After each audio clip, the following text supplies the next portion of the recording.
আছে যারা আছেন এবং দর্শকদেরকে শুভেচ্ছা। তারেক রহমান সাহেব যখন যান দেশ থেকে 17 বছর এর মাঝখানে কিন্তু অনেক কিছু পরিবর্তন হয়ে গেছে। উনি যে বাংলাদেশ রেখে গেছেন উনি কিন্তু এসে ওই বাংলাদেশ পাবেন না। এবং আমি যদি ওনার নিজের কথা বলি, ওনার নিজের রাজনৈতিক জীবনেও কিন্তু অনেকদিন উনি মাঠ রাজত্ব করে যদি বলি, এটা খুবই গুরুত্বপূর্ণ। কেন গুরুত্বপূর্ণ? কারণ আমরা যখন জুলাই গণ অভ্যুত্থানের পরে বিভিন্ন তরুণরা যখন রাজনৈতিক দল করলো বা রাজনৈতিক সংস্কৃতি পরিবর্তনের কথা আমরা যখন বলি, তখন কিন্তু বিএনপি একটা বড় রাজনৈতিক দল, পুরনো রাজনৈতিক দল, তারা নতুন বাংলাদেশকে কিভাবে দেখছে এটা খুব গুরুত্বপূর্ণ। এবং তারেক রহমান সাহেবের ভূমিকা এখানে খুবই গুরুত্বপূর্ণ। হতে চায় না উনি কতটুকু আলাদা করতে পারে। উনি 17 বছর ফিরে এই একটা প্রজন্ম কিন্তু চেঞ্জ হয়ে গেছে রাজনীতিতে ওনার এই মাঝখানে। হ্যাঁ, তাহলে এসে উনি ওটা কতটুকু ধরতে পারে এবং ওই অনুযায়ী উনি কিন্তু বারবার ওনার বক্তব্যগুলোতে গত কয়েক মাসের বলেছে যে সহজ হবে না কিন্তু সামনের যাত্রাটা। হেলাল সাহেব যদিও অনেক বড় বড় বিপ্লবীদের সাথে ওনার তুলনা করলেন, কিন্তু আমার কাছে ব্যক্তিগতভাবে মনে হয় ওনাকে জাতীয় পর্যায়ে যে কেন্দ্র করে যে সহিংসতা বা এটা ওনার আগমনের ডেটটা করে যেটা হলো, এটার আশঙ্কাটা আমরা সবাই জানি যে এটা ছিল, যে ওনার তারিখটা যাতে পিছায় বা কোনো একটা যাতে ঘাপলা হয়, কিন্তু যে করেই হোক এটা কিন্তু থেমেছে। যে আপনি বললেন উঠেছিল আবার থেমে গেল, সো ওইটা কিন্তু গুরুত্বপূর্ণ যে এটা থামানো গেছে এবং এটার কিন্তু সব পক্ষের ঐক্য ছাড়া আমার মনে হয় না যেটা থামানো সম্ভব ছিল। সো এটা একটা গুড সাইন। কিন্তু এর পরবর্তীতে নির্বাচন তো পার হয়ে যাবে, কিন্তু নির্বাচন ঘিরে এবং এর পরের রাজনীতি কি হবে এটাতে তারেক রহমান সাহেব কিন্তু খুবই গুরুত্বপূর্ণ। আমি একটু সমালোচনা করে বলতে চাই ওনার ফেরাকে ঘিরে বিএনপির আবেগের প্রতি শ্রদ্ধা রেখেই আপনি দেখেন সকাল থেকে আপনি যদি রোড দেখেন আমাদের পুরো ঢাকা শহরে ওনার ফেস্টুনে ব্যানারে ছেয়ে গেছে, মানে পুরো স্তব্ধ কালকে যে উনি আসবেন এবং কালকে মনে হয় কেউ বাসা থেকেও বের হবে না, ট্রাফিক নিরাপত্তা অনেক কিছু ঘিরে। আমি জানি না যে এটা রাজনৈতিক সংস্কৃতি পরিবর্তনের আসলে কতটুকু বার্তা দেয়, কারণ এই জায়গাগুলোতেই কিন্তু ব্যানার ফেস্টুন কিছুদিন আগেও অন্য দলের ফ্যাসিস্ট দলের ছিল। আমাদের কিন্তু উনি নিজেও বলেছেন কিন্তু বক্তব্যে যে আপনারা আমাকে বিমানবন্দরে বিদায় দিতে সবাই ভিড় করবেন না। তার মানে কি ওনার কথাবার্তায় কিন্তু এই পরিবর্তনগুলো আছে। এই পরিবর্তনগুলো কিন্তু খুব সিগনিফিক্যান্ট বাংলাদেশের রাজনীতির জন্য, যে আপনি কিভাবে দেখছেন মানুষ যেভাবে চায়, মানুষের পালস যেভাবে। কারণ আমরা এই কাল্ট কেন্দ্রিক বা ব্যক্তি কেন্দ্রিক একটা মানে একদম অবসেস থাকতে থাকতে আমাদের রাষ্ট্র গঠনের যে গণতন্ত্রের যে মূল জিনিসগুলা ওগুলা হাতছাড়া হয়ে যায়। হ্যাঁ, তো এই জন্য ওনার এবার ফেরাটা কিন্তু খুবই তাৎপর্যপূর্ণ এই দিকে যে উনি কতটুকু বাংলাদেশের পালস বুঝে, তরুণদের প্রজন্মের পালস বুঝে উনি বিএনপিকে পরিবর্তন করতে পারে। আমি চালাতে পারে সেটা নিয়ে আসছি। হেলাল ভাই, তাজনুভারা বা ধরেন এই গণ অভ্যুত্থান পরবর্তী যে রাজনৈতিক শক্তি, তাদের বোঝাপড়া, তাদের রাজনৈতিক বিবেচনা, তাদের পছন্দ অপছন্দ, এগুলোর সঙ্গে ধরেন আপনার দলেরও যারা ইয়াং বা ছাত্র শক্তি তারা সক্রিয় ছিল। প্রশ্নটা হচ্ছে যে তারেক রহমান সাহেবের আগের তারেক রহমান এবং বর্তমান তারেক রহমান, যেহেতু বাংলাদেশটাও পাল্টে গেছে, ফলে কি পরিবর্তনের বার্তা উনি নিয়ে আসছেন এবং আগামী রাজনীতিতে আপনিও গুণগত পরিবর্তনের ব্যাপারে নিশ্চয়ই আশাবাদী। যে এটা তাসনুভা ঠিকই বলেছে যে উনি আসলেন, উনি তো আমাদের এখন সবার নেতা। অ্যাকসেপ্টেবিলিটির কথা যেটা বলেছেন, উনি widely acceptable to the nations. আমরা যদি তর্কে না জড়াই, he is widely acceptable to the nations. এখন তিনি আসার পর যে ব্রেক থ্রুটা যদি না হয়, তাহলে তাসনুভা যে সংখ্যাগুলো করছে সেটা আমি তিনি আসার পর যে ব্রেক থ্রুটা যেটা হবে, যেমন বলে তরুণদের রাজনৈতিক ভাবনা। এখন তরুণ বলতে শুধু আপনার এনসিপির তরুণরা তা তো না, তাই না? আমরা কিন্তু তরুণদের ভাবনা শীর্ষক মিনিমাম 10টা কর্মশালাই করেছি, যেটাই তরুণ উদ্ভাবক, পেশাজীবী তারাই ছিল। আমাদের তরুণরাও ছিল বাংলাদেশের, এবং আমাদের চেয়ারম্যান তারেক রহমানও সেখানে ছিলেন। এই তরুণদের ভাবনার সাথে কথা বলে কিন্তু আমরা দেখেন দেশ গড়ার স্বপ্ন কতগুলো কর্মসূচি ইতিমধ্যে আপনাদের 10টি পয়েন্ট আমরা দিয়েছি যে কিভাবে দেশটাকে গড়তে হবে। এরকম অনেক, যেমন আমরা বলছি যে 1 কোটি কর্মসংস্থান করব, বাংলাদেশের অর্থনীতিকে $1 ট্রিলিয়ন নিয়ে যাব, আমরা দরিদ্র বিমোচনের জন্য নারীদের ফ্যামিলি কার্ড দিব, কৃষকদের কৃষি কার্ড দিব, হেলথ পলিসি দিয়েছি, সবকিছু দিয়েছি। এখন এইগুলো নিয়ে আবার ক্রিটিক হবে, তারপরে আবার একটা সুন্দর পজিশনে যাবে। সুতরাং তারেক রহমান আসার পরে বাংলাদেশের রাজনীতির গুণগত পরিবর্তন হতে বাধ্য আমার ধারণা। কারণ দেখেন, তাসনিমা বলেছেন যে এখন ওনাকে আশাকে ঘিরে করে যে পোস্টারগুলো লাগানো হচ্ছে, পার্টির থেকে কিন্তু সরাসরি নির্দেশ দেওয়া হচ্ছে যে আবেগ মানুষ দেখাবে, এটা ঠিক, কিন্তু পার্টি দেখেন যে ঢাকা শহরে যে গাড়িগুলো ঢুকবে সেখানে আপনার এন্ট্রি পয়েন্টে আমরা বাস টার্মিনালগুলো ভাড়া নিয়েছি, সেখানে গাড়িগুলো যাতে ভিতরে ঢুকতে না পারে। তারপরে তাসনিমা নিজেই বললো যে লন্ডন হিথ্রো বিমানবন্দরে নেতাকর্মীদের আসতে নিষেধ করেছে। আমাদের এই যে উনি যে দোয়া মাহফিলটা হবে 300 ফিটে, ওটা কিন্তু জনসভা না, ওটা একটা দোয়া হবে। উনি আসছেন জনগণের উদ্দেশ্যে কিছু সম্বর্ধনা, খুবই তৃণমূল পর্যায় থেকে বিবেক, এটা আপনার সিটি কর্পোরেশন বা আমার নিজের উদ্যোগে আমরা ছড়িয়ে নেব এগুলো, মানে এইটাকে আমরা কখনো উৎসাহিত করছি না।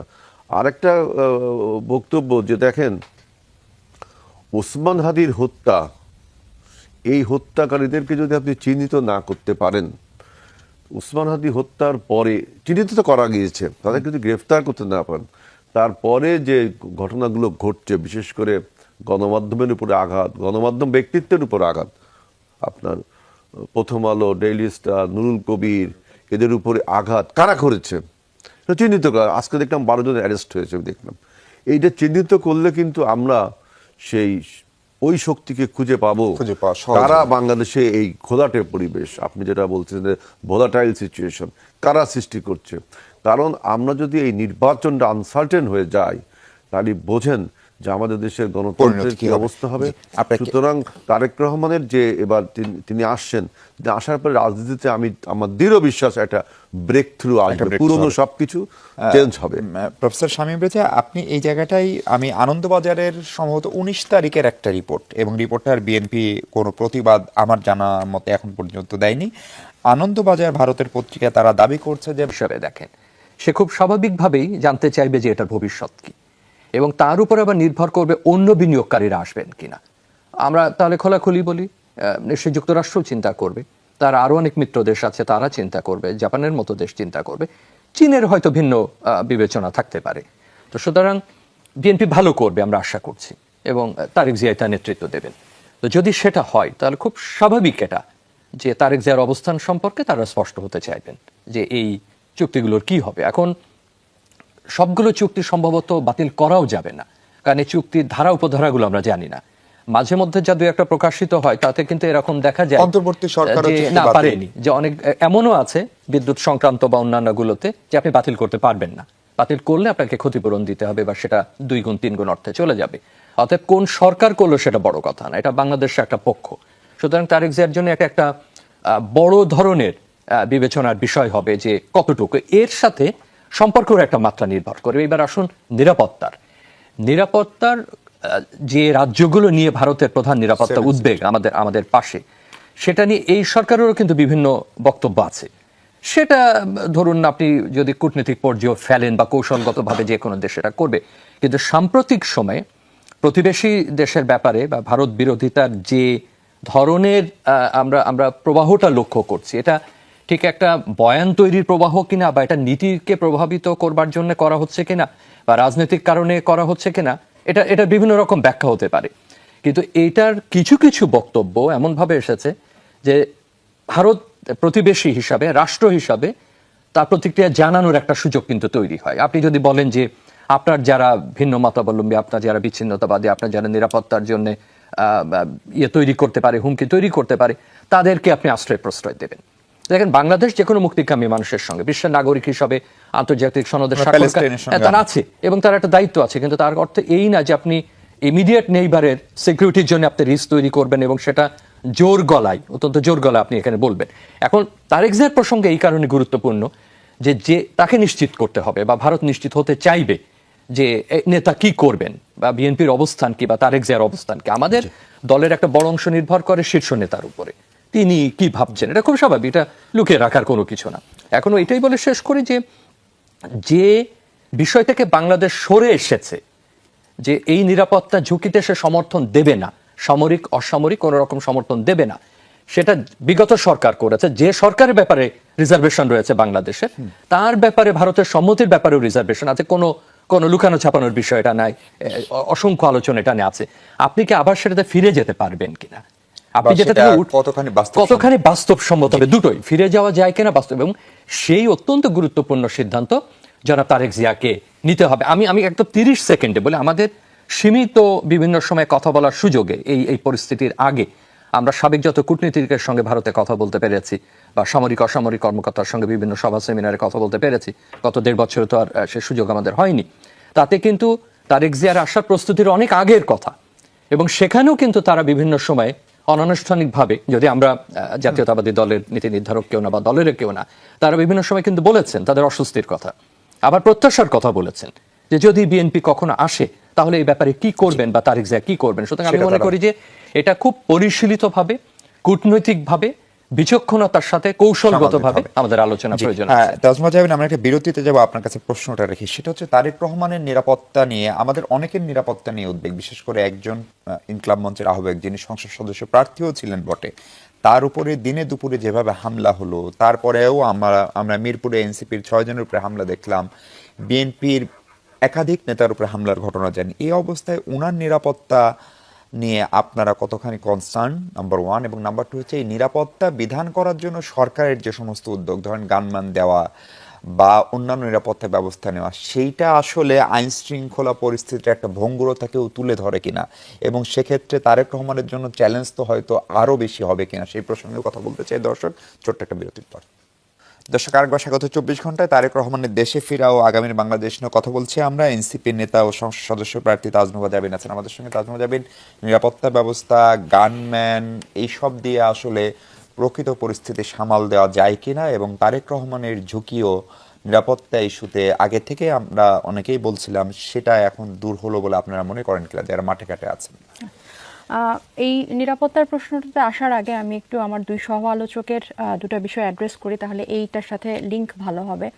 আমি যখন বলছিলাম যে তরুণ প্রজন্মের পালস বুঝতে পারবেন কিনা তারেক রহমান সাহেব, আমি এনসিপির তরুণদের কথা বলি নাই, এবং যাদের 20 থেকে 30 বছর বয়স সেই তরুণদের কথাও বলি নাই।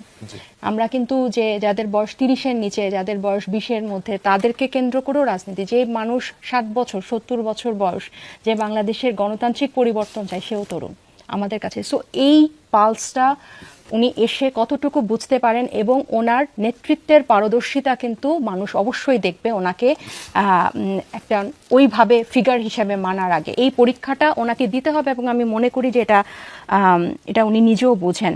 আপনি যখন স্যার যখন বলছিলেন যে ভারত নিশ্চিত হতে চাইবে যে তারেক রহমান সাহেব কি করছেন, সো এখানে আপনি দেখেন, আপনি কথাগুলো যখন বলেন যে আমরা ভারতের অস্বস্তি, ভারতের প্রত্যাশাকে প্রাধান্য দিচ্ছি, এই কথাগুলো কিন্তু এখন মানুষ পছন্দ করে না। আমাদের অস্বস্তি, আমাদের প্রত্যাশা তাহলে কোথায়?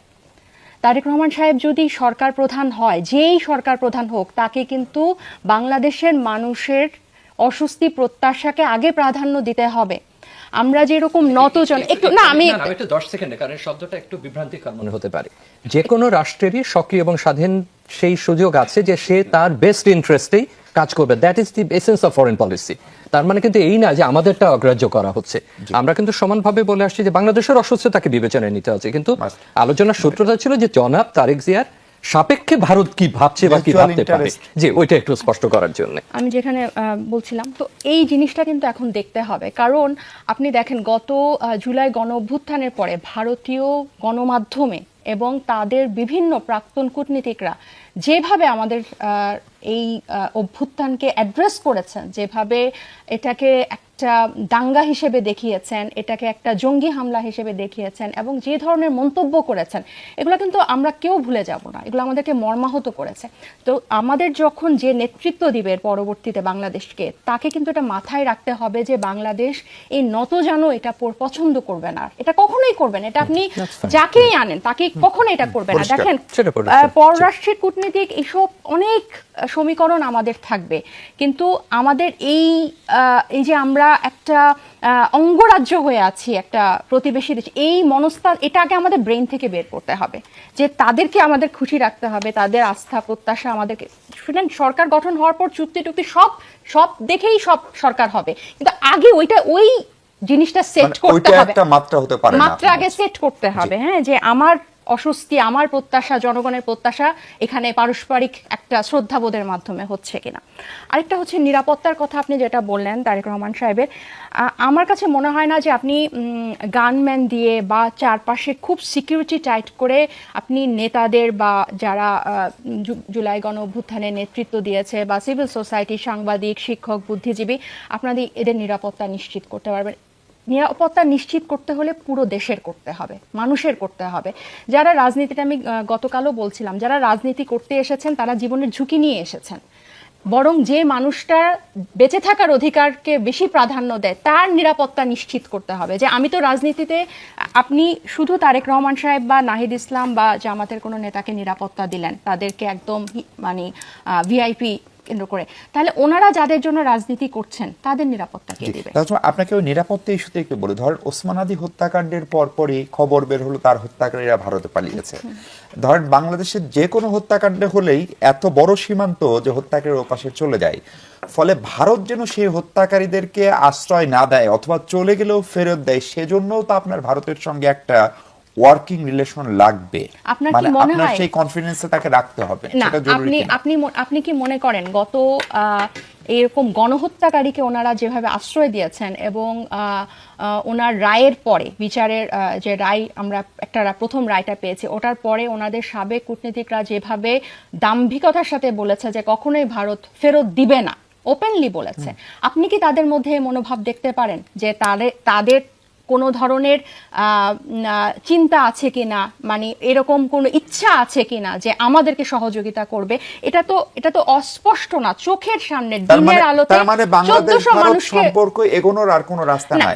এটাকে আমি যেটা বলছি, এটা দুই পক্ষকে কাজ করতে হবে। এক্স্যাক্টলি, হ্যাঁ, এটা দুই পক্ষ। আমরা তো হোস্টাইল না, আমরা কিন্তু কোনো অন্যায় আবদার করছি না। আপনি কোলের শিশুকে হত্যাকারীকে আপনি আশ্রয় দিয়েছেন, হ্যাঁ, তাহলে এবং এই হাদির বুকে যে গুলি চালালো, মাথায় যে গুলি চালালো, সে খুব সুন্দর করে কিন্তু ওপারে পার হয়েছে। আপনার কি মনে হয় মিশু ভাই, এটা এখানকার বা কারো হেল্প ছাড়া, যেখানেরই হোক, কারো হেল্প ছাড়া সে এত সুন্দর করে সে পালাতে পারে? ডেফিনেটলি আমাদেরও সহযোগিতা ছিল বাংলাদেশের লোকজন। তাহলে আপনি তারপরে সীমান্তে হত্যা, আপনি ভারতের সাথে তো অনেক দেশের সীমান্ত আছে, আমরা কোন দেশে তারা সবচেয়ে বেশি, এখানে আমরা কি এটা কিছু করতে পারছি? তাহলে আপনি আমাদের সীমান্তে সমানে মানুষকে মারবেন, আমাদেরকে নিয়ে আপনার মানে মেইনস্ট্রিম গণমাধ্যমে আমাদেরকে নিয়ে মিথ্যাচার করবেন, তাহলে আপনারা সব সহযোগিতা